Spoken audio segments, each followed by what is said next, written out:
ನಮಸ್ಕಾರ. ಫ್ಯಾಬ್ರಿಕ್ಸ್ ಅನ್ನು ನಿಭಾಯಿಸುವ ಸೆಕ್ಷನ್ಗೆ ಸ್ವಾಗತ. ಈ ಸೆಷನ್ನ ಉದ್ದೇಶಗಳನ್ನು ನೋಡೋಣ.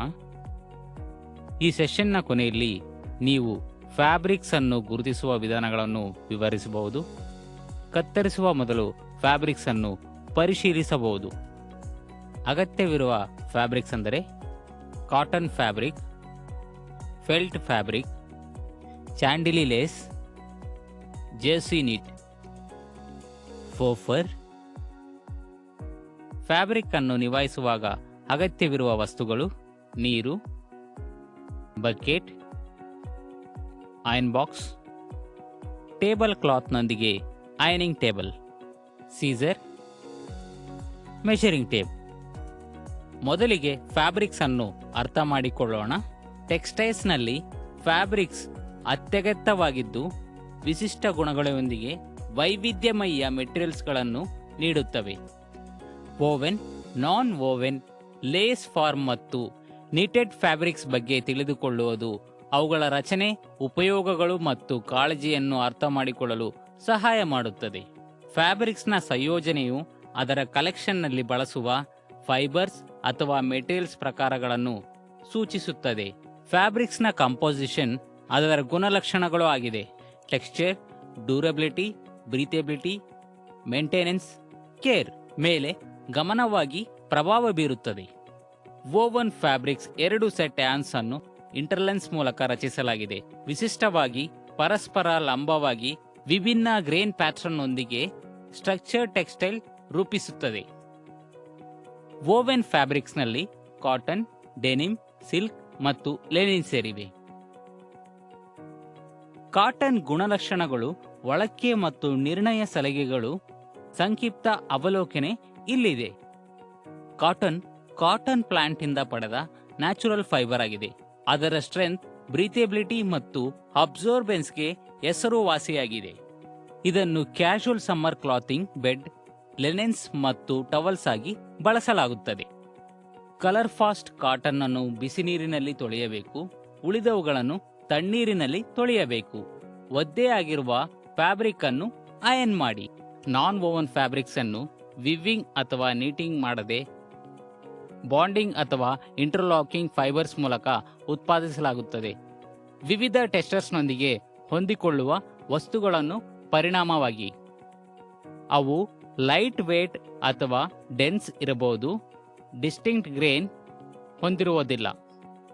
ನಾನ್ ವೋವನ್ ಫ್ಯಾಬ್ರಿಕ್ಸ್ ಅನ್ನು ಡಿಸ್ಪೋಸಬಲ್ ಪ್ರಾಡಕ್ಟ್ಸ್, ಮೆಡಿಕಲ್ ಟೆಕ್ಸ್ಟೈಲ್ಸ್ ಮತ್ತು ಕ್ರಾಫ್ಟ್ ಅಪ್ಲಿಕೇಶನ್ನಲ್ಲಿ ವ್ಯಾಪಕವಾಗಿ ಬಳಸಲಾಗುತ್ತದೆ. ನಾನ್ ವೋವನ್ ಫ್ಯಾಬ್ರಿಕ್ಸ್ನಲ್ಲಿ spun ಬಂಡ್ fabric, needle punched fabrics ಮತ್ತು melt blown fabric. Felt fabric ಅನ್ನು ಅರ್ಥ ಮಾಡಿಕೊಳ್ಳೋಣ.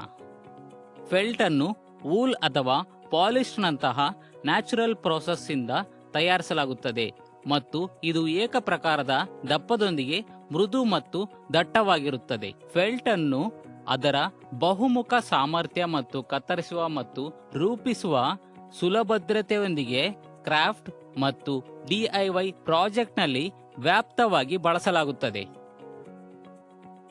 ಥಿನ್ನರ್ ಫ್ಲಾಟ್ ಅನ್ನು ವಿಶೇಷವಾಗಿ ಹಾಟ್ಸ್ ಅಥವಾ ಸ್ಕಾರ್ವ್ಸ್ನಂತಹ ಬಿಡಿ ಭಾಗಗಳ ಬಟ್ಟೆಗಳಲ್ಲಿ ಬಳಸಲಾಗುತ್ತದೆ. ದಟ್ಟವಾದ ಫಿಲ್ಟ್ ಅನ್ನು ಉದ್ಯಮಗಳಲ್ಲಿ ಫೈಂಡಿಂಗ್ ಮಿಷನರಿ ಮತ್ತು ಇನ್ಸುಲೇಷನ್ ಒದಗಿಸಲು ಬಳಸಲಾಗುತ್ತದೆ. ಅದರ ಆಕಾರ ಮತ್ತು ಸಮಗ್ರತೆಯನ್ನು ಕಾಪಾಡಿಕೊಳ್ಳಲು ಫೆಲ್ಟ್ ಅನ್ನು ಹೆಚ್ಚಾಗಿ ಸ್ಪಾಟ್ ಕ್ಲೀನ್ ಅಥವಾ ಡ್ರೈ ಕ್ಲೀನ್ ಮಾಡಲಾಗುತ್ತದೆ.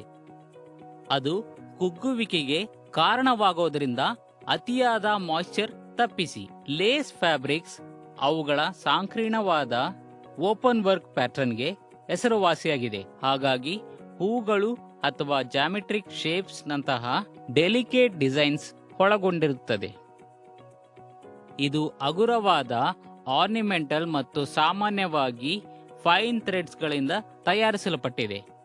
ಲೇಸ್ ಫ್ಯಾಬ್ರಿಕ್ಸ್ ಅನ್ನು formal wear, bridal gowns, lingerie, decorative overlay ಜನಪ್ರಿಯವಾಗಿ ಬಳಸಲಾಗುತ್ತದೆ. Lace fabric Chantilly lace, guipure lace, Alencon lace, Venice lace ಅನ್ನು ಒಳಗೊಂಡಿದೆ. ಚಾಂಟ್ಲಿ ಲೇಸ್ ಫ್ಯಾಬ್ರಿಕ್ ಅನ್ನು ಅರ್ಥ ಮಾಡಿಕೊಳ್ಳೋಣ. ಚಾಂಟ್ಲಿ ಲೇಸ್ ಉತ್ತಮವಾದ ಬೆಲೆ ಹಿನ್ನೆಲೆಯಲ್ಲಿ ಸೂಕ್ಷ್ಮವಾದ ಮತ್ತು ಸಂಕೀರ್ಣವಾದ ಹೂವಿನ ಪ್ಯಾಟರ್ನ್ ಹೆಸರುವಾಸಿಯಾಗಿದೆ. ಇದನ್ನು ಸಾಮಾನ್ಯವಾಗಿ ಸಿಲ್ಕ್ ಇಂದ ತಯಾರಿಸಲಾಗುತ್ತದೆ, ಅಂದರೆ ಸಿಂಥೆಟಿಕ್ ಫೈಬರ್ಸ್ ಅನ್ನು ಸಹ ಬಳಸಬಹುದು. ಟೆಕ್ಸ್ಚರ್ ಮೃದು ಮತ್ತು ಲೈಟ್ ಆಗಿದೆ, ಐಷಾರಾಮಿ ಅನುಭವವನ್ನು ನೀಡುತ್ತದೆ. ಚಾಂಟ್ಲಿ ಲೇಸ್ ಅನ್ನು ಸಾಮಾನ್ಯವಾಗಿ ವೆಡ್ಡಿಂಗ್ ಗೌನ್ಸ್ ಮತ್ತು ಸಂಜೆಯ ಉಡುಪುಗಳು ಸೇರಿದಂತೆ ಫಾರ್ಮಲ್ ಮತ್ತು ಬ್ರೈಡಲ್ ರಚಿಸಲು ಬಳಸಲಾಗುತ್ತದೆ. ಸೂಕ್ಷ್ಮ ಎಲೆಗಳು ಶೋಯಿಂಗ್ ತಪ್ಪಿಸಲು ಚೂಪಾದ ಕತ್ತರಿ ಅಥವಾ ರೋಟರಿ ಕಟರ್ ಬಳಸಿ. ವಿಸ್ತರಿಸುವ ಮತ್ತು ಹೊಂದಿಕೊಳ್ಳುವ ಮೆಟೀರಿಯಲ್ ಅಥವಾ ನೀಟೆಡ್ ಫ್ಯಾಬ್ರಿಕ್ಸ್ ಅನ್ನು ಯೂನ್ಸ್ ಅನ್ನು ಒಟ್ಟಾಗಿ ಲೂಪ್ ಮಾಡುವ ಮೂಲಕ ತಯಾರಿಸಲಾಗುತ್ತದೆ. ಅವು ಆರಾಮದಾಯಕ, ಎಲಾಸ್ಟಿಕ್ ಮತ್ತು ಮೃದುವಾದ ಅನುಭವಕ್ಕೆ ಹೆಸರುವಾಸಿಯಾಗಿದೆ. ಈ ಫ್ಯಾಬ್ರಿಕ್ಸ್ ಅನ್ನು ಸಾಮಾನ್ಯವಾಗಿ T shirts, shirts, active wear ಮತ್ತು ಫ್ಲೆಕ್ಸಿಬಲ್ ಅಗತ್ಯವಿರುವ ಇತರ ಉಡುಪುಗಳನ್ನು ತಯಾರಿಸಲು ಬಳಸಲಾಗುತ್ತದೆ. Knit fabric, jersey knit, rib knit, interlock knit, French terry knit ಅನ್ನು ಒಳಗೊಂಡಿದೆ. ಜೆರ್ಸಿ ನೀಟ್ ಫ್ಯಾಬ್ರಿಕ್ ಅನ್ನು ಅರ್ಥ ಮಾಡಿಕೊಳ್ಳೋಣ. ಜೆರ್ಸಿ ನೀಟ್ ನ್ಯಾಯವಾದ ಭಾಗ ಮತ್ತು ರಚನೆ ಹಿಂಭಾಗವನ್ನು ಹೊಂದಿದೆ. ಇದು ವೃತ್ತಾಕಾರವಾದ ನೈಸರ್ಗಿಕ ವಿಸ್ತರಣೆಯನ್ನು ನೀಡುತ್ತದೆ. ಜೆರ್ಸಿ ನೀಟನ್ನು ಟಿ ಶರ್ಟ್, ಡ್ರೆಸ್ಸಸ್ ಮತ್ತು ಕುಶಲ್ ವೇರ್ನಂತಹ ದಿನನಿತ್ಯದ ಉಡುಪುಗಳಲ್ಲಿ ವ್ಯಾಪಕವಾಗಿ ಬಳಸಲಾಗುತ್ತದೆ. ಇದನ್ನು ಅಂಡರ್ವೇರ್ ಮತ್ತು ಸ್ಲೀಪ್ ವೇರ್ ಉತ್ಪಾದನೆಯಲ್ಲಿ ಸಾಮಾನ್ಯವಾಗಿ ಬಳಸಲಾಗುತ್ತದೆ. ಫರ್ ಫ್ಯಾಬ್ರಿಕ್ಸ್ ಪ್ರಾಣಿಗಳ ಪರಹ ನಂತಹ ಹೊರನೋಟ ಮತ್ತು ಟೆಕ್ಸ್ಚರ್ ಅನ್ನು ಅನುಕರಿಸುತ್ತದೆ. ನೈಜ ಪ್ರಾಣಿಗಳ ಹೆಡ್ಜಸ್ ಅನ್ನು ಬಳಸಿದ ಮೃದುವಾದ ಫ್ಲೆಶ್ ಮೆಟೀರಿಯಲ್ ಅನ್ನು ನೀಡುತ್ತದೆ. ಈ ಮೆಟೀರಿಯಲ್ ಮೃದುವಾದ ಮತ್ತು ಫ್ಲೆಶ್ ಟೆಕ್ಸ್ಚರ್ ನೀಡುತ್ತದೆ. ಇದು ನಿಜವಾದ ಫರಿಂಗ್ ಕ್ರಿಯೆ ಮುಕ್ತಪ್ರಾಯವನ್ನು ಒದಗಿಸುತ್ತದೆ. ಫರ್ ಫ್ಯಾಬ್ರಿಕ್ನಲ್ಲಿ fur, mink fur, fox fur, sable fur ಸೇರಿವೆ. ಫರ್ ಫ್ಯಾಬ್ರಿಕ್ಸ್ ಅನ್ನು ಅರ್ಥ ಮಾಡಿಕೊಳ್ಳೋಣ. ಫರ್ ಅನ್ನು ಅಕ್ರಿಲಿಕ್ ಅಥವಾ ಪಾಲಿಸ್ಟರ್ನಂತಹ ಮಾನವ ನಿಯಮಿತ ಮೆಟೀರಿಯಲ್ ಇಂದ ತಯಾರಿಸಲಾಗುತ್ತದೆ. ಇದು ನಿಜವಾದ ಪ್ರಾಣಿಗಳ ಪರ ಅನುಕರಿಸುವ ಮೃದು ಮತ್ತು ಟೆಕ್ಸ್ಚರ್ ಅನ್ನು ರಚಿಸುತ್ತದೆ. ಇದು ಸಾಮಾನ್ಯವಾಗಿ ಕೋಟ್ಸ್, ಜಾಕೆಟ್ಸ್, ವೆಸ್ಟ್ ಮತ್ತು ಆಕ್ಸೆಸರೀಸ್ಗಾಗಿ ಫ್ಯಾಷನ್ ಇಂಡಸ್ಟ್ರಿಯಲ್ಲಿ ಬಳಸಲಾಗುತ್ತದೆ. ಇದು ನಿಜವಾದ ಫಾರ್ಗೆ ಸಾಗಿಸುವುದು ಮತ್ತು ಕಾರ್ಯಮುಕ್ತ ಪ್ರಯೋಮವನ್ನು ಒದಗಿಸುತ್ತದೆ. ಇದು ಇಂಟೀರಿಯರ್ ಡಿಸೈನ್ಸ್ನಲ್ಲಿ ಟ್ರೌಸರ್ಸ್, ಪಿಲ್ಲೋಸ್ ಮತ್ತು ಬ್ಲಾಂಕೆಟ್ಸ್ಗಾಗಿ ಬಳಸಲಾಗುತ್ತದೆ. ಮನೆ ಪೀಠ ಪ್ರಕರಣಗಳಿಗೆ ಐಷಾರಾಮಿ ಸ್ಪರ್ಶವನ್ನು ನೀಡುತ್ತದೆ. ಫ್ಯಾಬ್ರಿಕ್ ಅನ್ನು ಕತ್ತರಿಸುವ ಮೊದಲು ಫ್ಯಾಬ್ರಿಕ್ ಅನ್ನು ಪರಿಶೀಲಿಸುವುದು ಮುಖ್ಯ. ಕಾಟನ್ ಹೊಲೆಯುವ ಮೊದಲು ಕುಗ್ಗುವಂತೆ ಮಾಡಬಹುದು. ಪ್ರೀ ಶ್ರಂಕ್ ಫ್ಯಾಬ್ರಿಕ್ಗೆ ಶ್ರಿಂಕಿಂಗ್ ಟ್ರೀಟ್ಮೆಂಟ್ ಅಗತ್ಯವಿಲ್ಲ.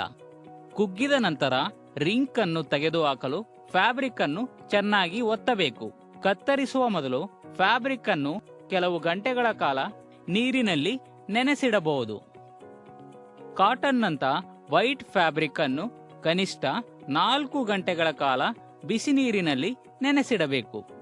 ಮೇಲಿನ ಪರದೆ ಮೇಲೆ ಫೇಸ್ ಬಟ್ಟೆಯನ್ನು ಹರಡಿ ಮತ್ತು ಅದನ್ನು ಅಯನ್ ಮಾಡಿ.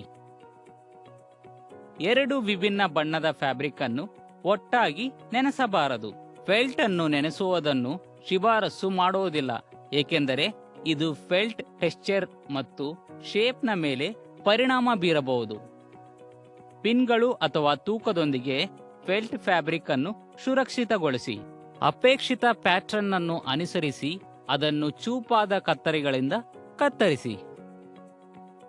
ಕತ್ತರಿಸುವ ಸಮಯದಲ್ಲಿ ಜಾರಿ ಬೀಳುವುದನ್ನು ತಡೆಯಲು ಫ್ಲಾಟ್ ಹ್ಯಾಂಡ್ ಪಿನ್ಗಳನ್ನು ಬಳಸಿಕೊಂಡು ಸ್ಥಿರವಾದ ಮೇಲೆ ಲೇಸ್ ಆಗಿ ಪಿನ್ ಮಾಡಿ.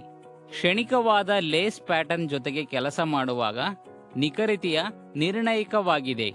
ಅನಗತ್ಯ ಚಾಂಟಿಂಗ್ ತಪ್ಪಿಸಲು ಚಾಂಡ್ಲಿ ಲೇಸ್ ಅಥವಾ ಸ್ಟ್ಯಾಂಡಿಂಗ್ ತಡೆಯಲು ಸೂಕ್ಷ್ಮವಾಗಿ ನಿಭಾಯಿಸಿ. ಭದ್ರಪಡಿಸಿದ ನಂತರ ಕತ್ತರಿಸುವ ಸಮಯದಲ್ಲಿ ನಿಖರತೆಯನ್ನು ಕಾಪಾಡಿಕೊಳ್ಳಿ. ಲೇಸ್ನ ಚಾಲನೆಯನ್ನು ಕಡಿಮೆ ಮಾಡಲು ಪ್ರಯತ್ನಿಸಿ. ಪೂರ್ತಿ ತೊಳೆಯುವ ಅಗತ್ಯವಿದ್ದರೆ ಮೃದುವಾದ ಡಿಟರ್ಜೆಂಟ್ ಮತ್ತು ತಣ್ಣನೆ ನೀರನ್ನು ಬಳಸಿ ಮತ್ತು ಕಾಳಜಿ ಸೂಚನೆಗಳನ್ನು ಅನುಸರಿಸಿ. ನಿಖರತೆಗಾಗಿ ಜಸ್ಟ್ ನೀಟ್ ಅನ್ನು ಒಂದು ಪದರದಲ್ಲಿ ಕತ್ತರಿಸಿ, ವಿಶೇಷವಾಗಿ ಪ್ಯಾಟರ್ನ್ ಸಂಕೀರ್ಣವಾದ ವಿವರಗಳನ್ನು ಹೊಂದಿದ್ದರೆ ಫ್ಯಾಬ್ರಿಕ್ಗೆ ಹಾನಿಯಾಗದಂತೆ ಐರನ್ ಅನ್ನು ಕಡಿಮೆ ಮಾಡಿ. ಟೆಂಪರೇಚರ್ ಸ್ಟ್ಯಾಂಡಿಂಗ್ ಬಳಸಿ. ಫಾಕ್ಸ್ ಫಾರ್ಗೆ ಚೂಪಾದ ಫ್ಯಾಬ್ರಿಕ್ ಕತ್ತರಿ ಅಥವಾ ರೇಸರ್ ಬ್ಲೇಡ್ ಅನ್ನು ಕ್ಲೀನರ್ ಕಟ್ ಆಗಿ ಬಳಸಿ. ಚಾಕು ಅಥವಾ ಫ್ಯಾಬ್ರಿಕ್ಸ್ ಮಾರ್ಕ್ಸ್ ಅನ್ನು ಬಳಸಿಕೊಂಡು ಫ್ಯಾಕ್ಸ್ ಫಾರ್ನ ಹಿಂಭಾಗದಲ್ಲಿ ಕತ್ತರಿಸುವ ರೇಖೆಯನ್ನು ಗುರುತಿಸಿ. ಉದ್ದವಾದ ನಯವಾದ ಸ್ಟ್ರೋಕ್ಸ್ ಬಳಸಿ ಫ್ಯಾಬ್ರಿಕ್ ಹಿಂಭಾಗದಿಂದ ಕತ್ತರಿಸಿ. ಫಾರ್ ಫ್ಯಾಬ್ರಸ್ ಅನ್ನು ತಪ್ಪಿಸಲು ಫ್ಯಾಬ್ರಿಕ್ ಅನ್ನು ಕತ್ತರಿಸಿ. ಕತ್ತರಿಸಿದ ನಂತರ ಯಾವುದೇ ಲೂಸ್ ಫ್ಯಾಬ್ರಸ್ ಅನ್ನು ತೆಗೆದುಹಾಕಲು ಫ್ಯಾಕ್ಸ್ ಫಾರ್ ಅನ್ನು ನಿಧಾನವಾಗಿ ಅಳವಡಿಸಿ ಮತ್ತು ಬುಷ್ ಮಾಡಿ. ಕಾಟನ್, ಫೆಲ್ಟ್, ಚಾಂಟ್ಲಿ ಮತ್ತು ಜೆರ್ಸಿ ನೀಟ್ ಫ್ಯಾಬ್ರಿಕ್ ಅನ್ನು ನಿಭಾಯಿಸಲು ಸಲಹೆಗಳು ಇಲ್ಲಿವೆ. ಕಾಟನ್ ಬಳಿಕ ಬರುವ ಫ್ಯಾಬ್ರಿಕ್ ಆಗಿದೆ. ಅದು ಹೈ ಟೆಂಪರೇಚರ್ಸ್ ಅನ್ನು ತಡೆದುಕೊಳ್ಳಬಲ್ಲದು. ರಿಂಗ್ಸ್ ಅನ್ನು ನಯಗೊಳಿಸಲು ಸಹಾಯ ಮಾಡಲು ಉಗ್ಗಿ ಬಳಸಿ. ಉತ್ತಮ ಫಲಿತಾಂಶಕ್ಕಾಗಿ ಫ್ಯಾಬ್ರಿಕ್ನ ಸ್ವಲ್ಪ ಐರನ್ ಮಾಡಿ. ಐರನಿಂಗ್ ಅಗತ್ಯವಾದಾಗ ನೇರವಾದ ಶಾಖದಿಂದ ಸೂಕ್ಷ್ಮವಾದ ಲೇಸನ್ನು ರಕ್ಷಿಸಲು ಒತ್ತುವ ಬಟ್ಟೆಯನ್ನು ಬಳಸಿ. ಜೆರ್ಸಿ ನೀಟನ್ನು ಅದರ ಹಿಗ್ಗುವಿಕೆ ತಡೆಯಲು ಮತ್ತು ಆಕಾರವನ್ನು ಸಂರಕ್ಷಿಸಲು ತಣ್ಣನೆ ನೀರಿನಲ್ಲಿ ಮಿಷಿನ್ನಲ್ಲಿ ವಾಶ್ ಮಾಡಿ. ಬಣ್ಣದ ಕಪ್ಪನ್ನು ಕಾಪಾಡಿಕೊಳ್ಳಲು ನೇರ ಸೂರ್ಯನ ಬೆಳಕಿನಿಂದ ದೂರವಿರುವ ತಂಪಾದ ಸೂಕ್ಷ್ಮ ಸ್ಥಳದಲ್ಲಿ ಸಂಗ್ರಹಿಸಿ. ಚರ್ಚಿಸಿದ ಪ್ರಮುಖ ಅಂಶಗಳನ್ನು ಮರುಪರಿಶೀಲಿಸೋಣ. ಸಾಮಾನ್ಯವಾಗಿ ಕಾಟನ್ ಅನ್ನು ನೆನೆಸುವ ಅಗತ್ಯವಿಲ್ಲ. ಅದಾಗೆ ಕುಗ್ಗುವಿಕೆಗೆ ಪೂರ್ವ ತಳುವಿಕೆಯನ್ನು ಮಾಡಬಹುದು. ಫ್ಯಾಬ್ರಿಕ್ ಅನ್ನು ಪಿನ್ಗಳಿಂದ ಸುರಕ್ಷಿತಗೊಳಿಸಿ ಮತ್ತು ಸೂಕ್ಷ್ಮವಾದ ಫೇರ್ ಫ್ಯಾಬ್ರಿಕ್ಸ್ಗೆ ಹಾನಿಯಾಗದಂತೆ ಹಿಂಭಾಗದಿಂದ ಕತ್ತರಿಸಿ. ಕತ್ತರಿಸುವ ಮೊದಲು ಪ್ರತಿಯೊಂದು ಮೆಟೀರಿಯಲ್ ಅನ್ನು ಆರೈಕೆ ಸೂಚನೆಗಳನ್ನು ಪರಿಶೀಲಿಸಿ ಮತ್ತು ನಿಖರವಾದ ಫಲಿತಾಂಶಗಳನ್ನು ಸಾಧಿಸಲು ಫ್ಯಾಬ್ರಿಕ್ ಅನ್ನು ಕತ್ತರಿಸಲು ನಿರ್ದಿಷ್ಟ ಮಾದರಿಯ ಸೂಚನೆಗಳನ್ನು ಅನುಸರಿಸಿ. ಈಗ ನಾವು ಈ ಸೆಷನ್ನ ಅಂತ್ಯಕ್ಕೆ ಬಂದಿದ್ದೇವೆ. ಫ್ಯಾಬ್ರಿಕ್ ನಿವಾರಣೆ ಮತ್ತು ಕತ್ತರಿಸುವ ಮೊದಲು ಬಟ್ಟೆಯನ್ನು ಪರಿಶೀಲಿಸುವ ವಿಧಾನದ ಬಗ್ಗೆ ನೀವು ಉತ್ತಮ ತಿಳುವಳಿಕೆಯನ್ನು ಪಡೆದಿದ್ದೀರಿ ಎಂದು ಭಾವಿಸುತ್ತೇವೆ.